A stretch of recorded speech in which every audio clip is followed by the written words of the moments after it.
Yolanda Díaz, ministra de Trabajo, muy buenas tardes y muchísimas gracias por conceder esta entrevista a público, porque sabemos en qué momento se encuentra su ministerio y usted con su trabajo.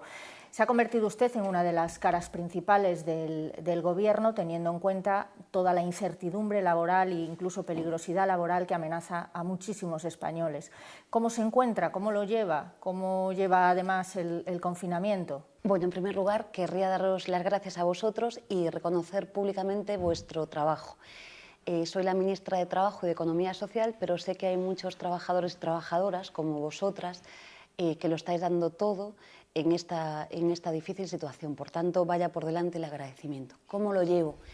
Bueno, pues creo que como prácticamente todas, ¿no? Descanso mucho menos de lo que ya descansaba, como más de lo que debiera.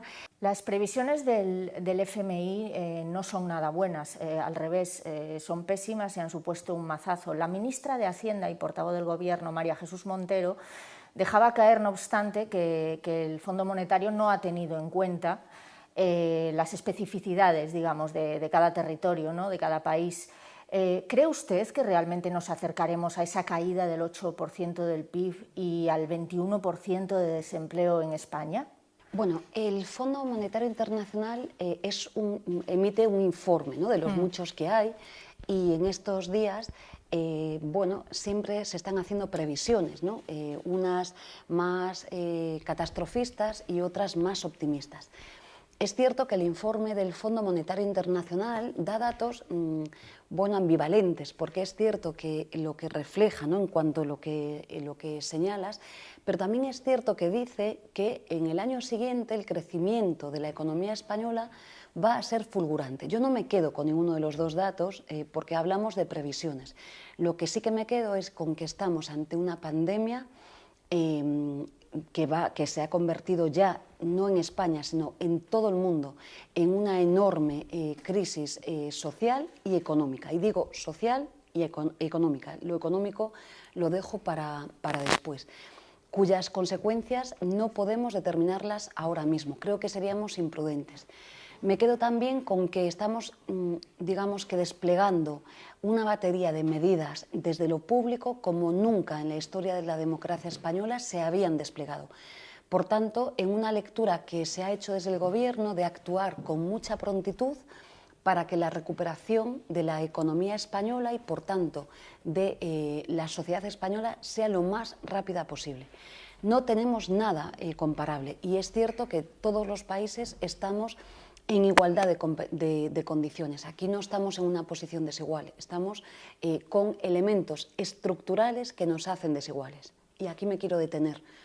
Quizás la característica española, lo que vemos, ¿no?, es que tenemos una centralidad en el modelo productivo basado en el turismo, todo lo que supone el turismo.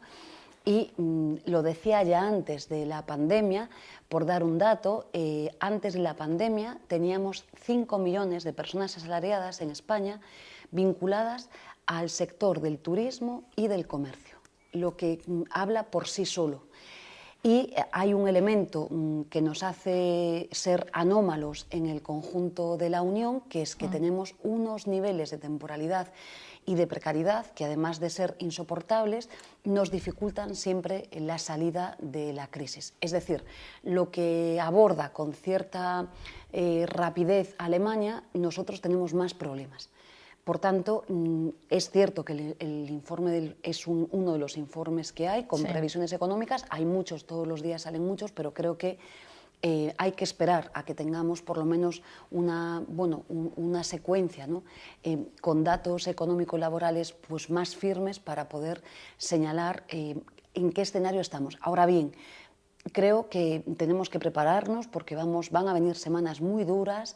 Yo agradezco a todo el mundo de verdad que está cumpliendo con el confinamiento y está sufriendo con miedo, ¿no?, en sus casas qué nos va a pasar. De verdad que lo hago así, pero van a venir semanas duras y me quedo con que vamos a intentar que todo salga bien y que nadie quede desprotegido. Este es un panorama desolador para un país que venía de otra crisis financiera muy gorda, de hace 10 años, de hace una década, que no se había recuperado, como ustedes insistían mucho antes de llegar al gobierno. ¿Qué medidas contemplan para que ese empleo se vuelva a recuperar o al menos empiece a evolucionar una vez esto termine? ¿Y cómo van a pretender paliar el desempleo? No sé si barajan alguna medida ya a medio plazo de cuando esto termine. No tenemos parangón en esta crisis. La única crisis cercana que tenemos es la financiera, que tiene una enorme diferencia con esta. La facilidad de la crisis financiera del 2008 es que era unicausal, ¿no? Se desplomaba el sector financiero y nos ha afectado a todas, ¿no? Pero esta crisis no es así, es, digamos, poliédrica y además, bueno, como señalaba, con distintas características. Los únicos datos, sin embargo, que tenemos de comparación son las medidas que se han adoptado en el 2008. Me atrevo a señalar que las medidas que se han adoptado en el 2008 en adelante, ¿no? Dificultaron la salida de la crisis social y económica de nuestro país. La gran diferencia de España fue que mientras que la media de los países europeos salían de la crisis financiera en 12 meses, en 18 meses, algún país, nosotros tardamos 10 años y yo antes de la pandemia de la COVID-19 decía que de la crisis no habíamos salido, claro. Se habían recuperado sectores, pero me consta por los datos que tenemos que hablamos de pobreza laboral, hablamos de precariedad, por tanto había mucha gente que no había salido de ella, por tanto la crisis permanecía. Las medidas, insisto, que se tomaron de aquella creo que fueron muy erróneas. Lo que vamos a intentar hacer ahora, y ya lo estamos haciendo, creo que con cierto éxito, es que estamos haciendo todo lo contrario a lo que se hizo en la época pasada. Por ejemplo, el despliegue de la protección pública y de protección de las empresas con los denominados ERTEs, estamos en la vanguardia de los países de nuestro entorno. Digamos que, por decirlo, de hecho nos han señalado como una de las medidas más importantes. Digo siempre que de no haber arbitrado esta medida con rapidez, bueno, los datos de paro y los dramas sociales, que los datos son datos, hablamos de seres humanos, sí, serían dramáticos. Por tanto, hay eficacia.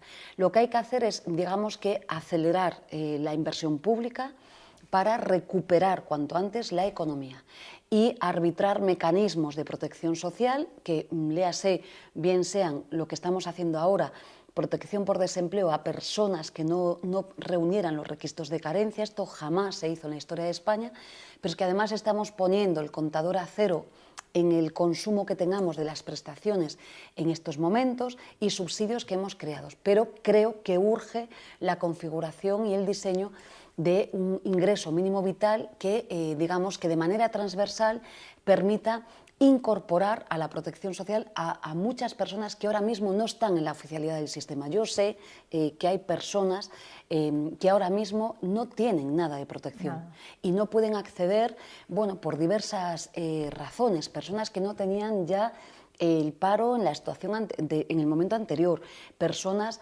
pues en sectores muy precarios, ¿no? que formaban parte de la economía irregular. Todo esto se ha desplomado. Por tanto, creo que con humildad, ¿no? Y tendremos aciertos y desaciertos, pero el Gobierno de España está incorporando, ¿no? Unas medidas de protección transversales, todos los ministerios lo estamos haciendo, desde que no se corte el agua, que no se corte la luz, que prohibamos despedir y que prohibamos desahuciar durante 6 meses, que incorporemos la obligatoriedad de que los contratos de arrendamiento se extienden con carácter obligado un mínimo de 6 meses, que hagamos moratorias en las hipotecas, que exoneremos. Quiero decir, son muchas. Yo creo que a veces no somos capaces, ¿no?, de ver la panoplia de medidas tan transversal que se está desplegando. Por tanto, que hay que mejorar, yo creo que esto sin lugar a dudas, pero me parece que estas medidas van en dirección opuesta a lo que se ha hecho en la crisis antecedente. Buenas tardes, ministra. Ha hablado de 5 millones de trabajadores vinculados de alguna forma del sector del turismo. ¿Qué va a pasar con esas personas? Porque tradicionalmente los meses de verano son aquellos en los que hay más turismo y, sin embargo, este año todo apunta que va a ser complicado. ¿Cómo va a ser el escenario? ¿Qué va a pasar con esos trabajadores? 5 millones en turismo y comercio, por ser exactos, sí. ¿Vale? Son dos sectores, los metemos siempre en el mismo paquete, pero es una cifra, pensad, los asalariados que tenemos, es una parte, lo señalaba antes de la pandemia porque es muy relevante. La consideración sobre la que está trabajando el Ministerio de Trabajo y Economía Social es que a partir del día en el que se levante el estado de alarma, hay sectores económicos que van a continuar en fuerza mayor. El turismo, señaladamente, es uno de ellos. Los que le acompañan al turismo, como es la navegación aérea, como es la navegación marítima y más, van a continuar en fuerza mayor. No sabemos cuánto tiempo. No sabemos si van a ser 2 meses, 3 meses o hasta cuándo. Pero lo que sí ya está el Gobierno trabajando en medidas, digamos, de transición para que esos sectores que son claves en la economía española, que representan porcentajes del PIB tremendos, desde luego tengan salida. Hemos abordado medidas.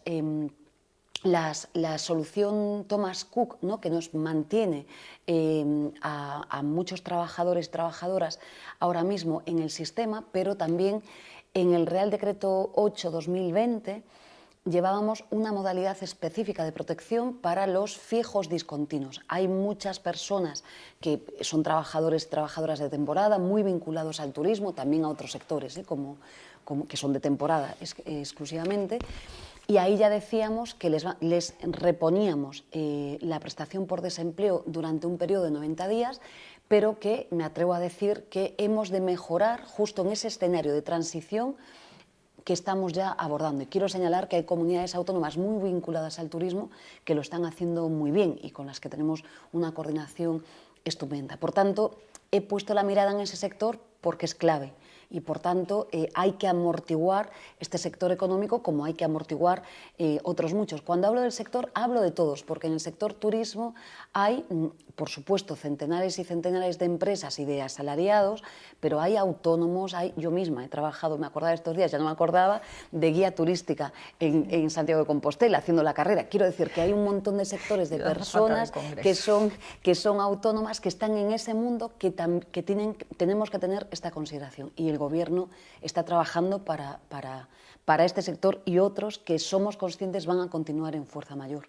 ¿Contemplan ustedes extender los ERTE? Los sindicatos le han pedido, primero, que extiendan la definición de causa mayor, además que se extiendan más allá del periodo en el que ahora mismo está contemplado. Ustedes permiten hacer ERTE y condicionan que las empresas reciban ayuda si no despiden a esos trabajadores en un plazo de 6 meses, pero esto se puede extender más. ¿Están ustedes manteniendo algún tipo de revisión para estos mecanismos? ¿Se puede garantizar que los ERTE de hoy no se van a convertir en los despidos de dentro de 6 meses? Hoy mismo, mientras estamos aquí nosotros, arriba están los agentes sociales. Llevan desde primera hora de la mañana trabajando en una nueva batería de medidas justamente en esta dirección. Nosotros estamos convencidos que, como decía, si hay sectores que van a continuar afectos a la fuerza mayor, los ERTEs por fuerza mayor, que esta modalidad, siempre explico que los ERTEs los define la Ley 35/2010 en el Gobierno de Rodríguez Zapatero, pero la modalidad que hemos emprendido, digamos que es novísima, la que nos hemos diseñado en estos días, y esta protección máxima que hemos dado en la fuerza mayor, entiendo que transitoriamente deben de permanecer, por lo menos en los sectores que continúen con dificultades. También es cierto que en otros ERTEs, por otras causas, también, no puedo adelantarlo, pero ya estamos trabajando que se incorporen alguna otra medida, ¿no?, porque habrá sectores que no continúen en fuerza mayor, pero que por la propia producción, por el modo de producción, la organización de la empresa y un montón de sectores, bueno, pues requieran también de ciertas ayudas, aunque en puridad las otras causas de los ERTEs no estuvieran definidas en el origen así. Por tanto, a la pregunta, que sí, estamos trabajando en esas medidas, están siendo ahora mismo dialogadas en el seno de los interlocutores sociales. ¿Ha contactado, ha podido saber de empresas, fundamentalmente grandes empresas, que hayan optado por despedir en lugar de recurrir a esos ERTEs? ¿Han podido hablar con ellas? Y hemos frenado a grandes empresas, pero no voy a desvelar, no. ¿De qué tamaño estamos hablando? Bueno, yo creo que soy grandes clara. Empresas. Yo creo que soy clara. Hay empresas que pueden... Inditex ha frenado su ERTE. Yo creo que lo que ha hecho Inditex, lo vuelvo a decir, es una medida muy positiva, muy positiva. Y además yo le doy las gracias a esa empresa y después de Inditex, otras empresas han hecho lo mismo. Ha habido más. Pues esto es, quiero además explicarlo, porque primero, no sé si somos conscientes del dinero público que costaría un ERTE en Inditex. Pero en segundo lugar, es que son empresas, grandes multinacionales, que tienen enormes beneficios, que tienen que solidarizarse en esta crisis. Aquí nos tenemos que sacrificar todas, y las que más tienen, más se tienen que sacrificar. Para que los pequeños autónomos, las pequeñas empresas, para los sectores que lo están pasando muy mal, pues puedan verse protegidos con estos recursos. Por tanto, no solo Inditex, pongo el ejemplo en positivo, pero obviamente muchas empresas, en fin, hemos intentado, además, cuando se dialoga, las cosas van bien, es decir, que sin dar nombres, porque no quiero, pongo en valor lo positivo, a ver si cunde el ejemplo, pero desde luego hemos reconducido, como es lógico, ERTEs, que siempre hay abusos, la ley llega a donde llega y siempre se busca un recoveco, ¿no?, para incumplir la ley.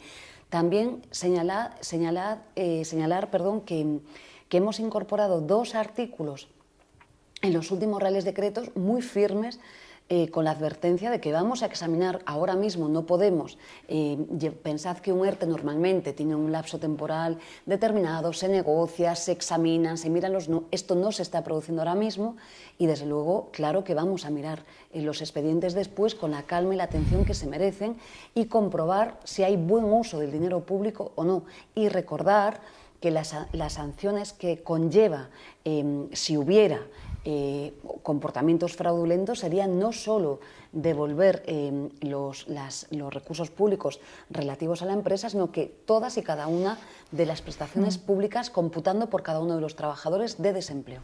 Por tanto, pagamos impuestos para esto, pero no puede haber mal uso de los recursos públicos. Aprovecho esta pregunta para volver a señalarlo. Ha hablado de la movilización de recursos públicos que entra dentro de ese escudo social.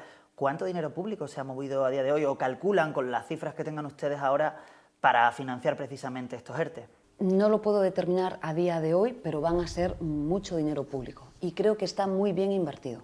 Vamos a dar, cuando cerremos, como he hecho el mes pasado, cuando demos los datos de paro registrado a final de mes, volveré a dar datos oficiales sobre la nómina, ¿no?, que se va a girar relativa a las prestaciones públicas por desempleo. Y sí señalar, por dar un dato que además se ha hecho público, estamos en el entorno de 500.000 ERTEs en toda España. Ministra, los autónomos cobrarán este viernes el paro por cese de actividad a raíz del coronavirus. De todos los que hay en España, de 3,25 millones, se han inscrito 900.000. ¿Son muchos o pocos? ¿Cómo interpretan esto? Y por otro lado, en cuanto a los requisitos, ¿es equitativo que se requiera realmente, como viene en la orden ministerial, en el BOE, como se ha aprobado en el Real Decreto, que tengan un cese de la facturación de un 75%, una reducción de esta envergadura? Porque el 75% de alguien que gestione 4.000 euros, pues son 1.000 euros. Pero una persona que pierda el 66% de su facturación y esté cobrando 1.000 euros, se va a quedar con 333 y no va a poder acceder a esta ayuda. Esta no es una competencia del Ministerio de Trabajo. El Ministerio de Trabajo y Economía Social es complejo, o sea, tenemos la capacidad regulatoria sobre los autónomos y la economía social, y esto es muy importante. Pero, como sabéis, compartimos con el ministro Escrivá la parte que tiene que ver con el RETA. Y esta materia es del ministro Escrivá. Pero sí que me atrevo a decir, efectivamente, los datos son correctos. Hablaríamos de 1/3 de los autónomos, por tanto, lo que nos está indicando que es un sector frágil. Tenemos 3.200.000 aproximadamente autónomos en el día de hoy en España y un millón y es probable que un poquito más se acojan a la prestación del cese de actividad. esto, ya digo, no me gusta nada hacer previsiones porque no soy así.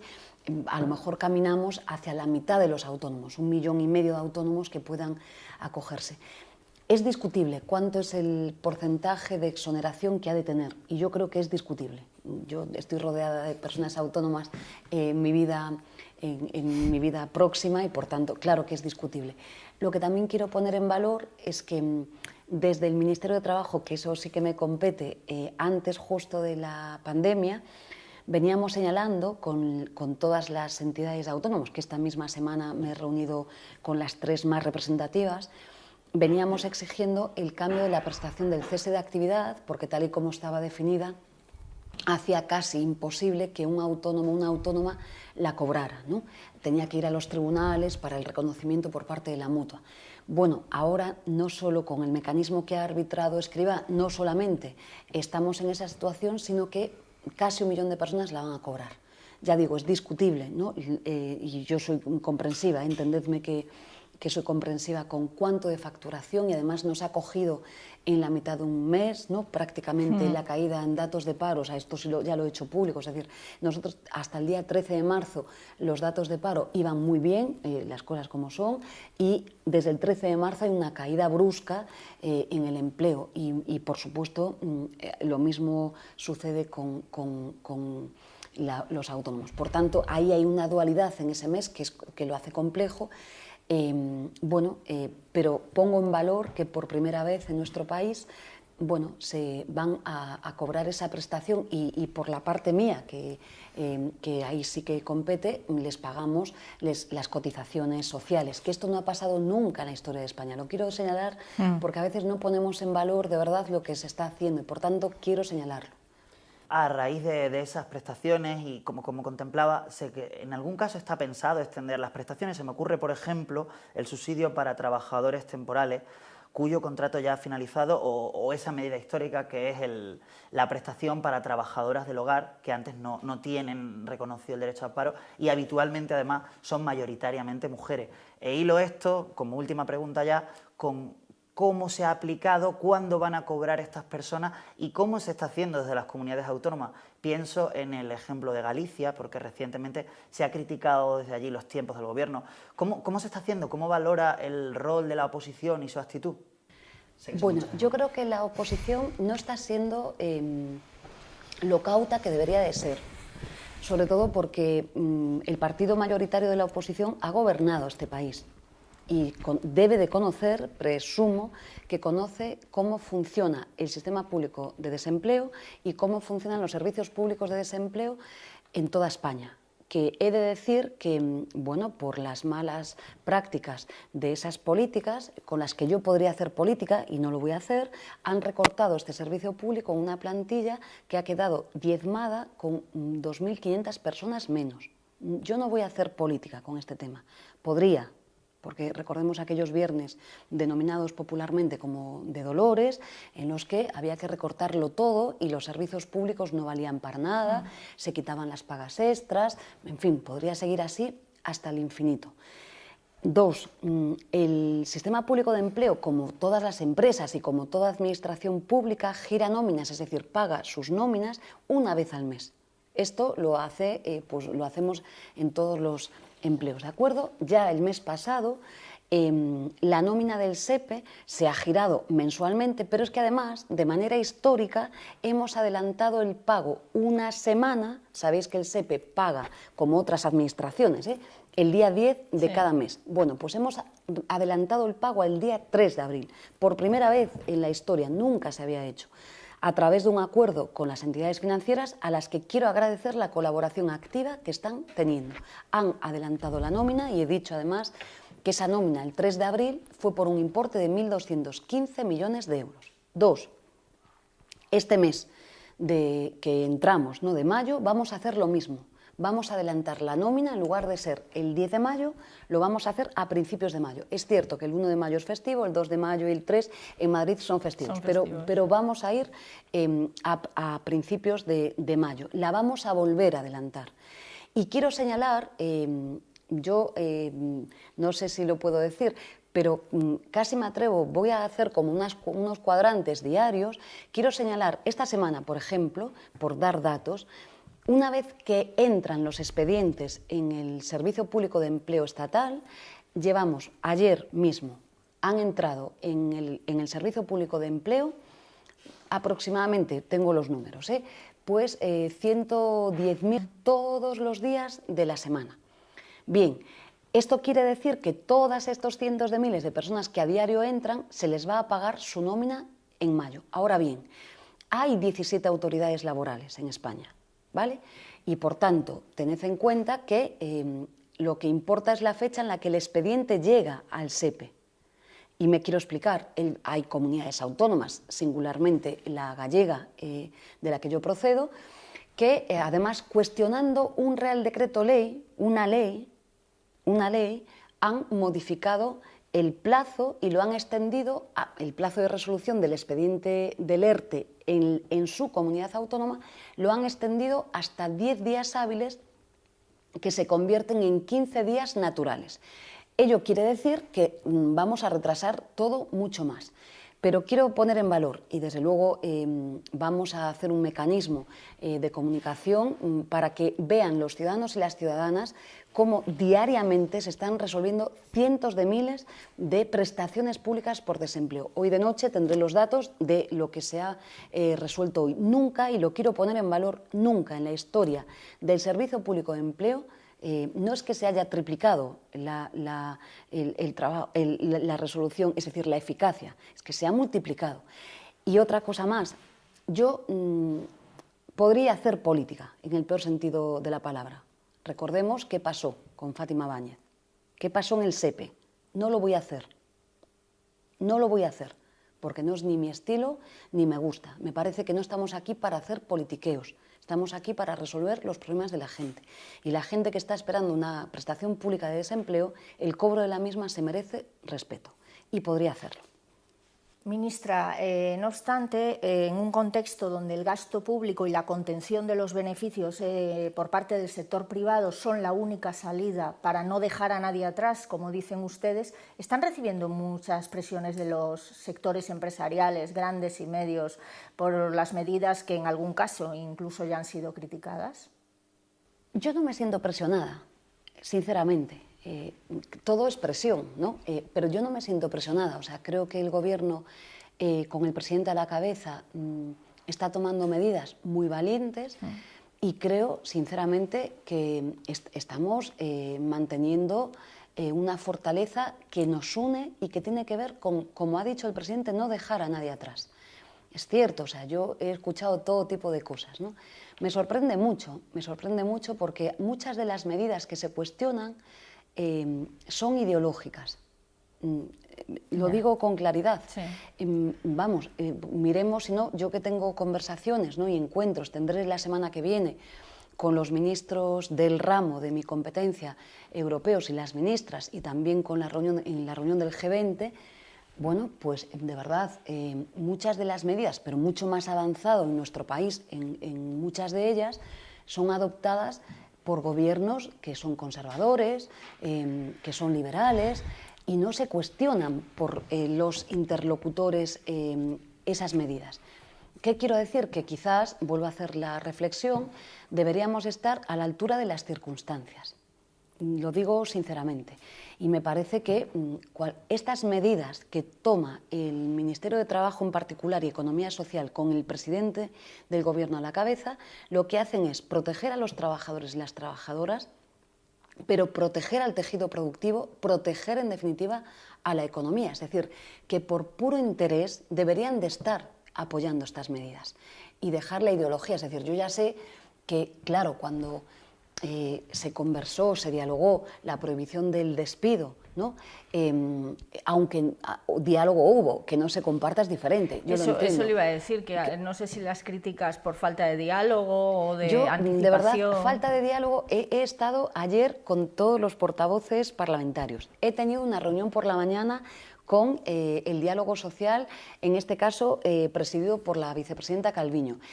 ahora toda la mañana el equipo de trabajo está con los interlocutores sociales ya, digamos que en harina, es decir, desgranando las medidas. Hablamos de sindicatos y patronales. Está la Los COE y interlocutores, CEPIME, están en la cuarta planta, toda la mesa al completo.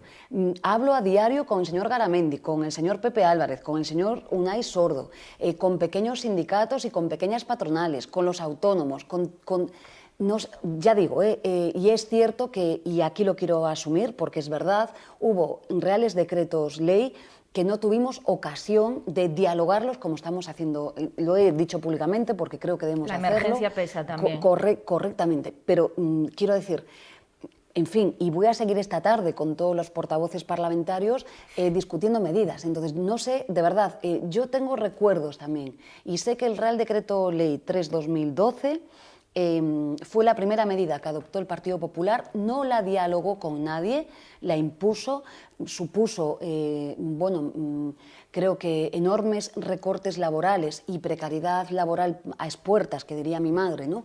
Y desprotección social. Recordemos el recorte en la prestación pública de desempleo, recordémoslo, y no pasó nada. Y ahora es que, vamos, un poco menos que nos dan lecciones de diálogo social. Bueno, que seamos cautos, ¿no? Por tanto, a la pregunta, creo que no nos sentimos presionados y de verdad vamos al unísono tomando medidas que son valientes y que son propias de la época en la que estamos viviendo.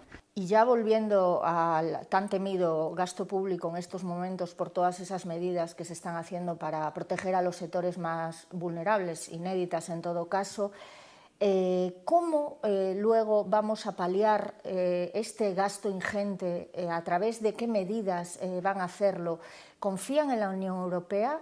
Y en todo caso, ¿por qué no implantar una tasa COVID como la que está barajando Italia sobre las rentas más altas para colaborar a contribuir a las arcas del Estado? La primera pregunta creo que es muy relevante. Efectivamente, ¿qué papel va a jugar la Unión Europea? Yo creo que la Unión Europea se lo juega todo.